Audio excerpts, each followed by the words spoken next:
the first time when partner sales reps, it's the first time they interact with a vendor is Yep. generally when they submit a deal reg, and their entire view, they might have had some training, might not, but their entire view of do I trust this vendor is from submitting that deal reg, and then everything that happens downstream of that.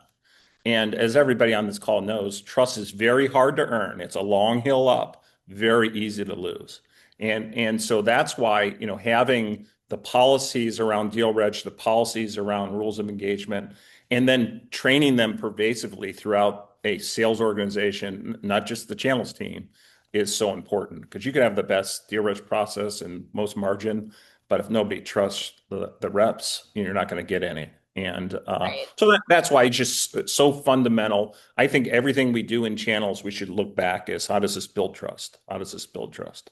How does this build trust with reps, with between channels and vendor reps? And I think it's a basic, but we need to go back to basic. I think a lot of times, I think we lose track of it. Called out, right? Like that deal reg process, that first step is where I've seen over 90% of partner reps, the first engagement comes into the partner portal at wanting to register a deal. So, we're kind of keeping that process simple and easy for them to accomplish. Um, really is an important part of keeping them engaged, building that trust, right? And then eventually keeping them longer in that partner portal so they can get certifications, they can get training, so they can get the other skill sets and resources that you want them to get. But having deal reg be simple and easy is so key because that is where most of your partner reps will come in and engage with your organization for the first time. The process has got to be transparent.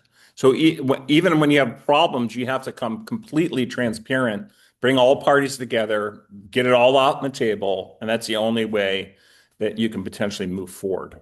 Yeah, I Yeah. agree with you, Tim. I think, you know, in my experience, trust doesn't just disappear, it erodes, right? And every time there's a little crack, you gotta repair it through probably, from my experience, just honesty, right? I've had a couple of experiences where we've had to sit down with a partner and explain situations, but when you have that situation, you do have to be honest about about the scenario and the process.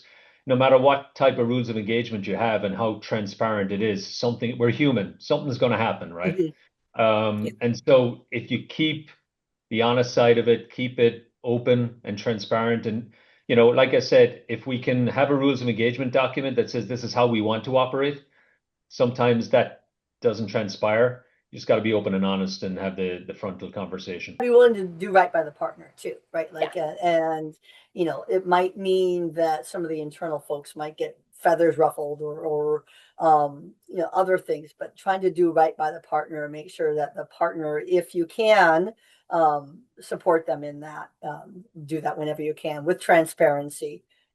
And making sure that we might get to this later, make sure that the foxes aren't guarding the hen house, right? Like that the people who are approving deal regs are not the ones that have a financial incentive not to approve a deal reg.